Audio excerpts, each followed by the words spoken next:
Welcome to Burnout Solutions. My name is Mona Tippett. I am a registered nurse, a life coach, an emotional resiliency expert, and a mom. I love to help healthcare workers and caretakers and just busy, capable people understand their brain and nervous system so stress, overwhelm, and frustration do not run their life. Here on this podcast, we break down burnout, emotional overload, and survival patterns in simple human language. I love to give you practical ways to feel safer, calmer, and more present in your everyday life. You do not need fixing. What you need is support and a nervous system that knows that it's safe. Thanks for being here.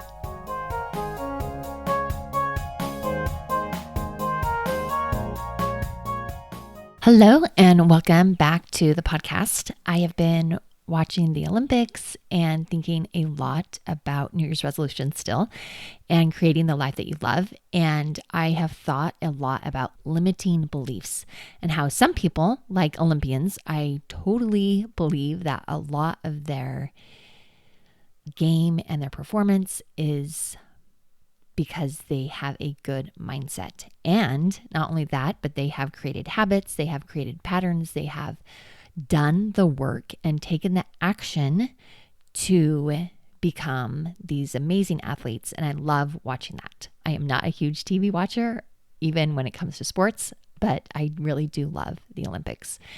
And I love seeing just what the human body and the human mind can become. With that being said, I've thought a lot about beliefs and how people can become this way and why some people have a really hard time making change and changing certain stories that maybe are not working for them. And so today we are talking about limiting beliefs. This is going to be maybe a 3-part series as I've done my outline. It's definitely too much for one. It might be too much for two. And so we'll see. But the first one, we're just going to talk about why we have our limiting beliefs and where they come from, why they aren't just mental mistakes, and why mindset work doesn't always work. And of course, how your nervous system creates the thoughts that are available to you, and why awareness alone can just be hugely, I believe, regulating and helping you understand the why behind how you are. I have learned so much about the nervous system, and I'm telling you that the nervous system is behind all behaviors and patterns. And I love that because of this that I have learned, I can change myself a little bit better. I want to start that a lot of conversations about limiting beliefs focus on changing the thoughts. But often, if you're like me and you've tried to think differently, you can just feel stuck, frustrated, or ashamed and feel like you're not doing it right or it's not working. And often this is because you're trying to solve a physiological problem with a cognitive tool. And I've talked about this before. When I went to life coach school, we learned all about changing your thoughts and your emotions and your stories and how that would create a better life. Now, that is totally true if you are in a regulated state. And what I found with myself is I was working on the thoughts, I was working on the beliefs, and in specific situations, time and time again, I would still become very reactive and I would act out in ways that I didn't like. And I would act out in ways that I had been purposefully working on my thoughts over and over again.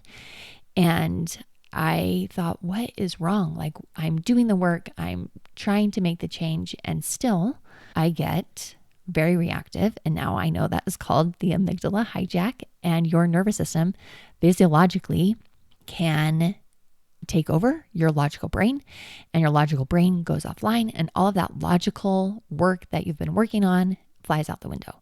And so when I went to the Forward Facing Institute and learned all about the nervous system, that was the key that helped me make sense. I'm going to try and paint that picture for you today when it comes to limiting beliefs. You know, a lot of people in personal development talk about that your belief shapes your behavior. You know, Tony Robbins, he talks about you can use different strategies, you can change your story, but you also need to change your state. And I love that knowledge, I'm not the only one sharing this, has become more available to us.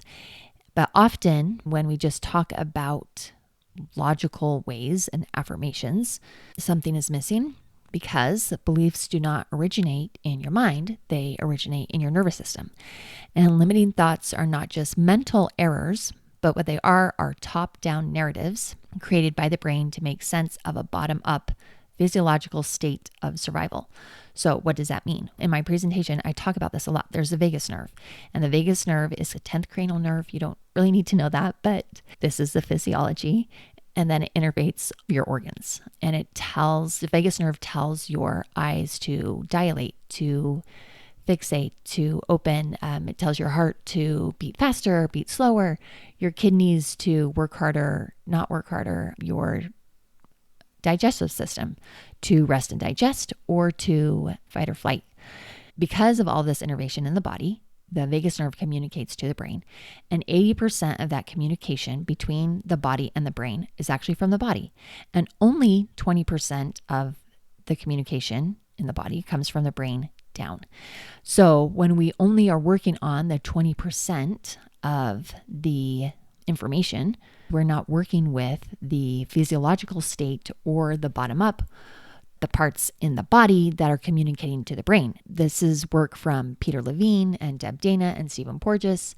They all agree and argue that your autonomic nervous system state dictates the range of thoughts available to you.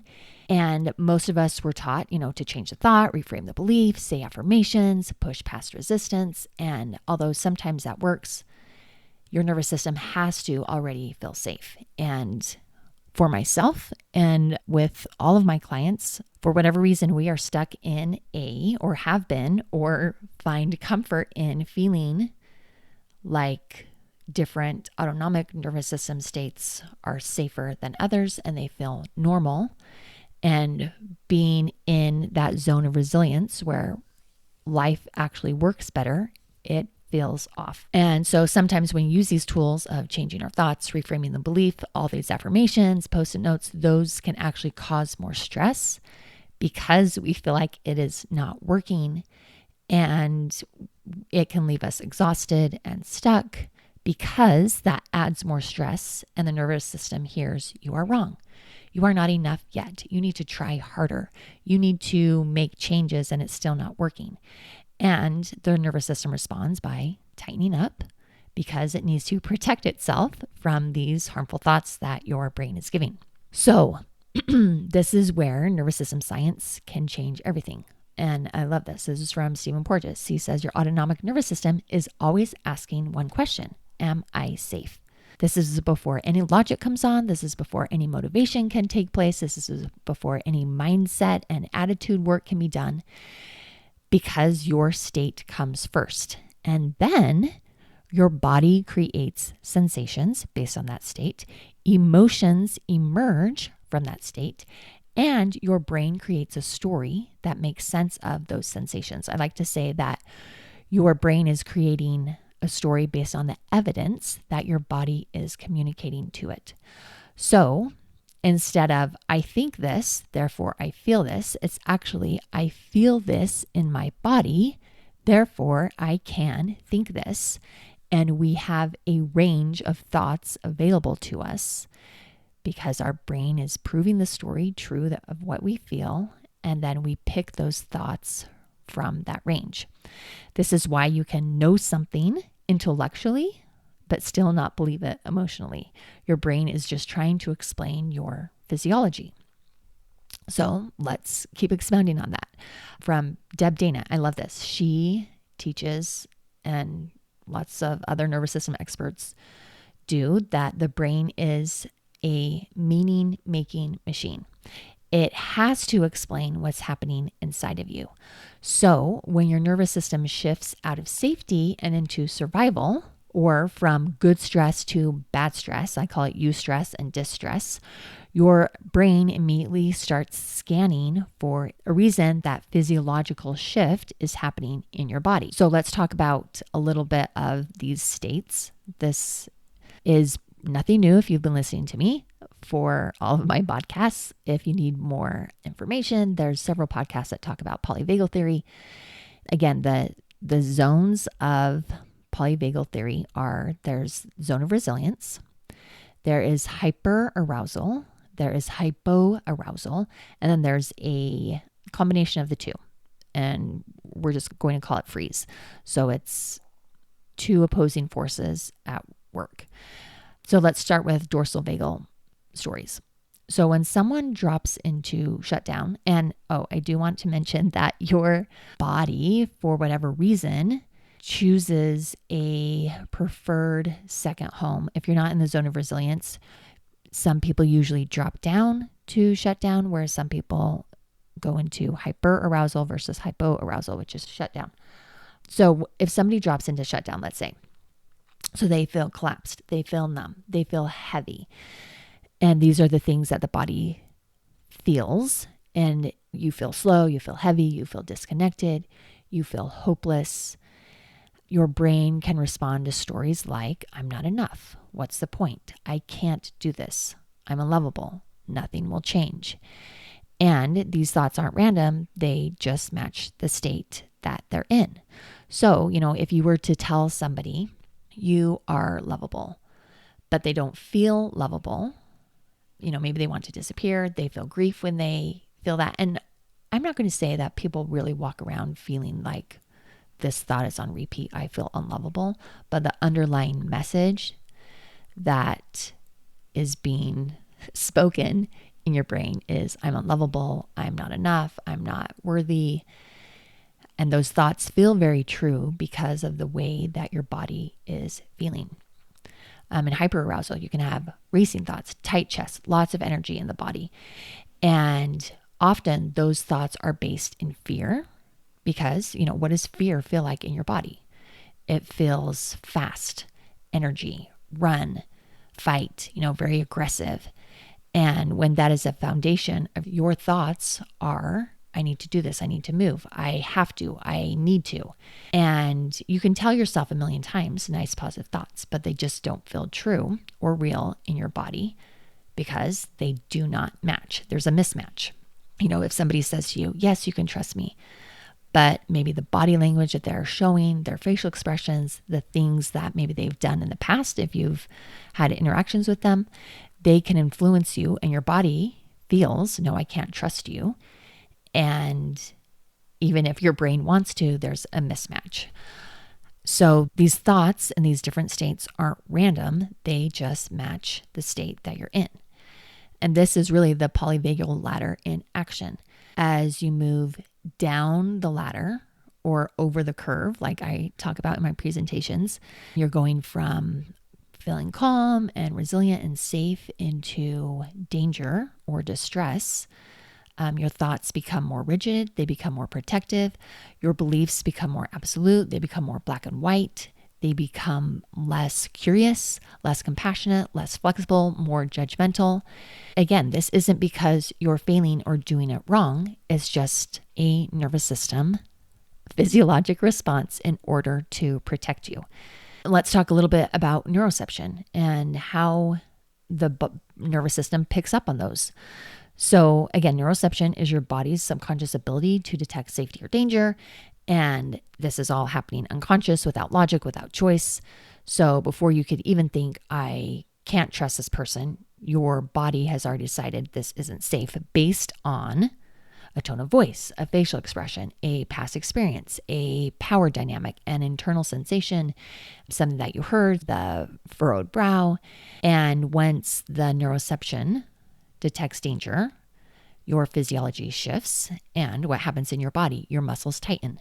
Your nervous system is connected to every cell in your body, and every cell in your body is primed to protect itself. And so your heart could be a little bit faster. Your breathing changes. Your muscles are tight. Your shoulders lift up. Your stomach starts to feel butterflyish or anxious. And then the brain steps in and says, here's the story. And that is when the limiting beliefs appear. So they are symptoms, they are explanations. Your brain isn't really the cause of those thoughts. It's just from the nervous system. So we can talk about this a little bit more. There can be, this is from Peter Levine, there can be stuck survival energy in your body. And so let's go into this in a little bit deeper of a level. He teaches that when a survival response is incomplete, the energy stays in the body because the stress cycle has not been finished. It hasn't completed. And I want you to think about times when you felt like you wanted to run, but you couldn't. And this is added up throughout your life. You wanted to speak, but you froze. You wanted to fight back, but instead you shut down. And when we experience something traumatic, especially in early years of our life, and this is just normal human being trauma. Again, we're not blaming people. We're not saying that our teachers or our caregivers did it wrong. This is just how human beings work. So let's just give an example. We had caregivers maybe that yelled, that were stressed. This can just happen with stressed parents, right? I've been a stressed parent a lot. And maybe your parents did not have a high emotional intelligence level, and maybe they were really reactive. And as a child, you felt like maybe you were in a place that wasn't safe. And this actually doesn't even have to happen like continuously over and over and over again. It could happen just a few times where there was a big blow up and there was never a repair. Maybe, again, your parents were stressed, they were going through a job loss or moving, or they had their own unresolved trauma that they were working through. But anyway, regardless, when you were a child, you felt that threatening energy in your body. And instead of saying, wow, my parents aren't emotionally intelligent, I am in a really unsafe environment right now. Or why is this environment feeling the way that it does? So they internalize the situation and they say, there is something wrong with me in this moment. And that is why the people around me are yelling. I am bad. I deserve it. Maybe your parents were getting divorced. And so they got divorced and your mom or your dad left to live in a different state, or you didn't see them except for a few times a year. And you could think, I deserve this. Because remember, children especially are really good at observing, but really bad at interpreting. And so the meaning that brain labels is connected to the feeling inside your body. And that feeling becomes a blueprint in your life and the foundation of your thoughts when you feel similar energy again. Now, why does a child label themselves as being the problem or the bad one? Well, I believe, and from what I've read, Stephen Porges talks about this a lot, is that it is an adaptive response and really is better to blame yourself than to say, wow, my parents don't have it together. This is really unsafe. Because that would be scary, right? To say that I can't trust my parents. They don't know what they're doing. This is really bad. I need to get myself out of there. No 3-year-old could do that.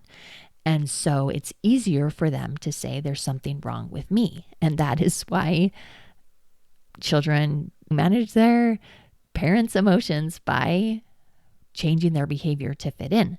This is why they people please. This is why they become sometimes very compliant. They don't feel safe to show those emotions because they don't want to create a situation where it feels unsafe again, because internalize that energy and they label it as unsafe, or more often than not, something is wrong with me. I hope this is making sense to you.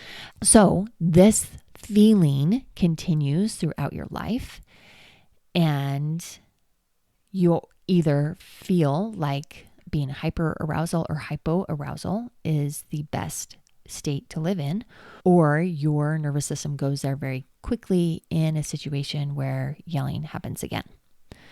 Okay, so let's talk about another scenario. So maybe you were told in your culture that feelings were not okay. And so, you're told to suck it up, and big girls don't cry, and, boys don't cry. And so as a child or a teenager, you are left with these feelings that are unexplainable, or told that you are wrong for having them, or your feelings are wrong or not okay. That overwhelmed part actually fragments itself off and kind of gets buried, and it's ignored. And often we develop parts of ourselves that try to protect that vulnerable part, and we don't want to feel that way again.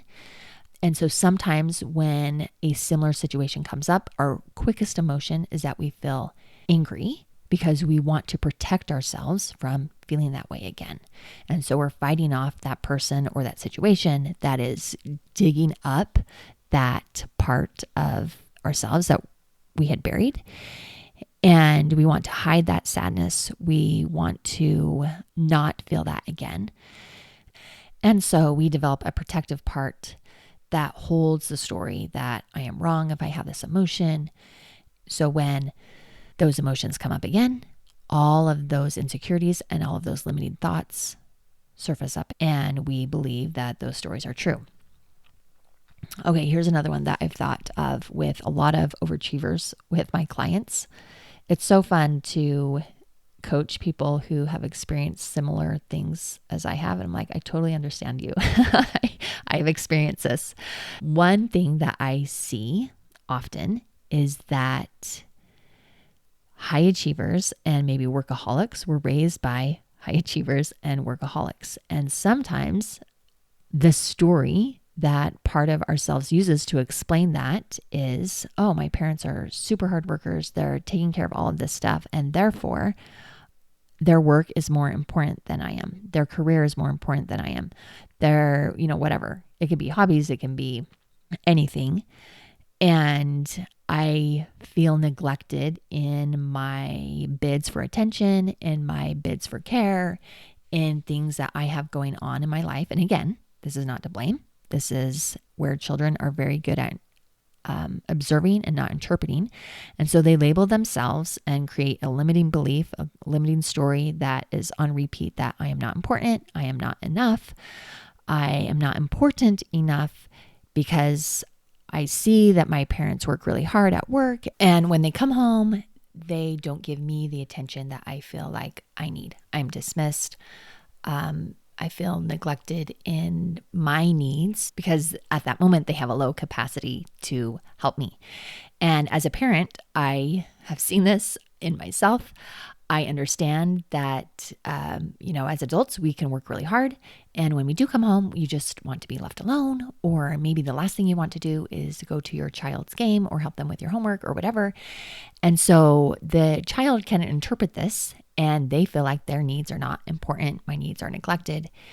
And so the actual lived experience of your 8-year-old self, your 10-year-old self, or your 4-year-old self, whatever, it feels like I am not valuable. I am not enough. And you could sit down with this child and say, no, you are important. You are loved. I love you. You are so special. But that is not the felt sense that they are experiencing or that they did experience. And so that thought does not feel true. And again, in this situation, this is really important to repair. And we do not expect adults to be perfect. It's actually been told that 1 out of 3 times, you only need to get it right 30% of the time to fill your child's cup. And this is really important to model to your child that, yes, you are important to me. Yes, I work hard. Yes, of course, work is important to me, but I love you and I'm working for you. And yes, I want to do something for you and let's plan a day and, etc. But again, a lot of people in my generation, that was not done. And so we can't change that. We can just do better. But the reality, and most likely, is that our parents were parented by someone who also had an inner part that didn't feel loved and worthy, and they overworked to try and prove their value. And so that parent thought the same way. I mean, not always, but often, like my worth is connected to my performance. My work proves who I am. My bank account gives me value. There's so many limiting beliefs and so many stories that are caught up in this. And so they are trying to prove their worth and strive to be valuable enough in our world. And this generational pattern continues over and over and over again of I am not enough. I am not important. I need to work for my value because that is how it was demonstrated and modeled to us. Because that energy just doesn't disappear. It becomes a memory. It becomes something that is a pattern. It feels normal and your brain works off of predictive patterns. And it's not really a memory that you recall, but a pattern of energy that was created long ago that your body puts on repeat. So how can we tell if we have a pattern on repeat? This is something that I was never taught or knew how to do, and I'm getting better at it. I'm practicing it, but I want you to pay attention to how your body responds when you think certain limiting thoughts. I am not good enough. I am unlovable. I am not enough. I have to be good to be loved. I have to be productive to be loved. I have to be top of the class. I have to be the starter of the game, etc. I'm not that smart. Just tell it like your brain is saying, and then pay attention to where that feeling is. Is it heavy? Do you feel like you're walking through the mud? Do you feel invisible? Or do you feel tense and tight? Is there grief? Is there sadness? Is there a bubbling in your stomach? Is there like a tightening and a contraction in your body?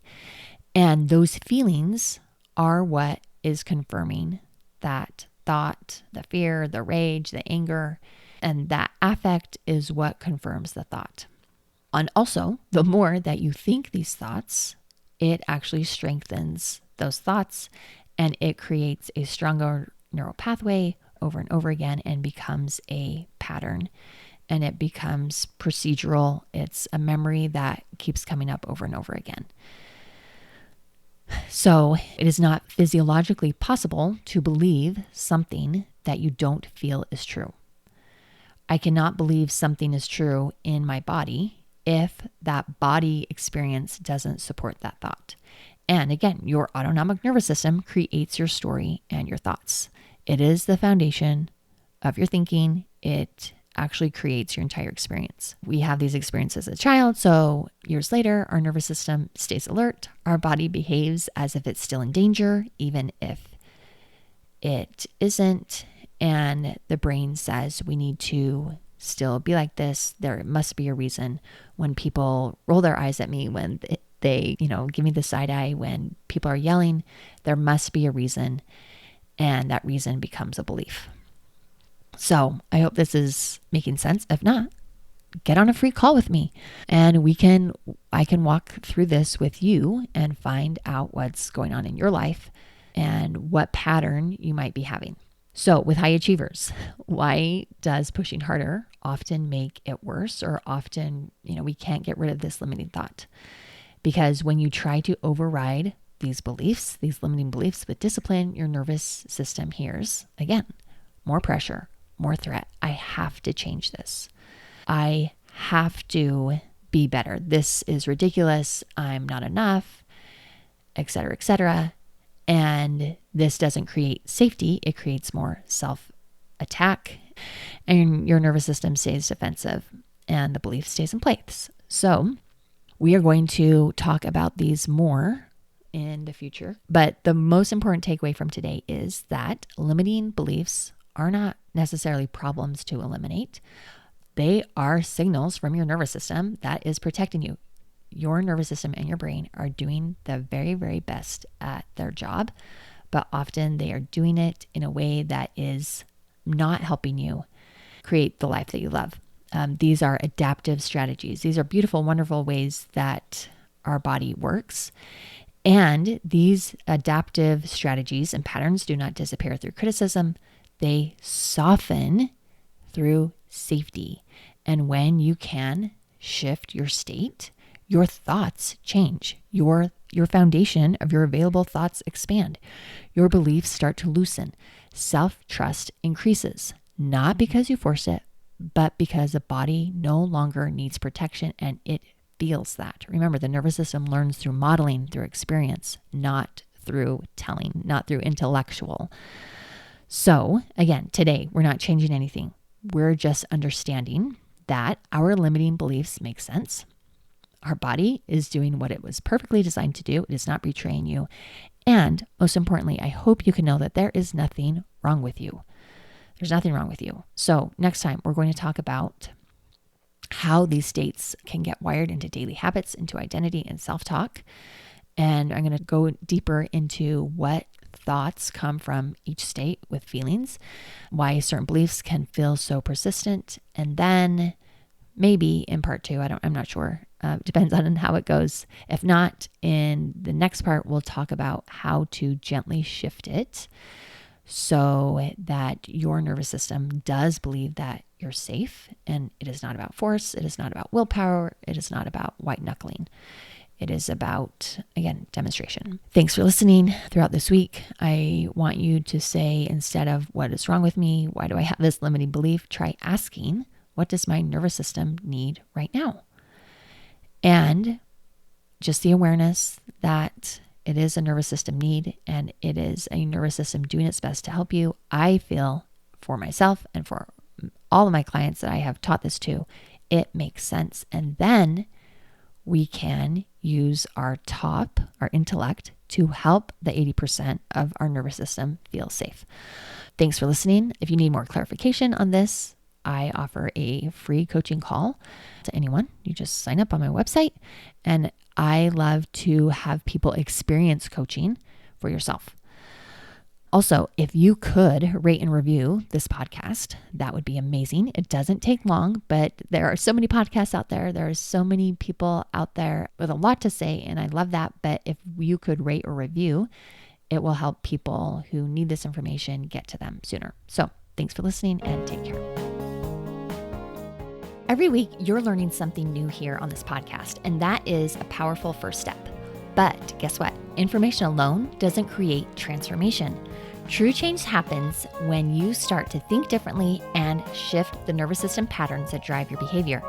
As a coach and an emotional resiliency expert, that is the work I do. I love to walk alongside you, whether it's one-on-one, in a small group that you choose, or with your workplace team. I can help you retrain your brain and nervous system so that stress no longer runs the show. You'll find ways to connect with me in the show notes. Let's do this work together.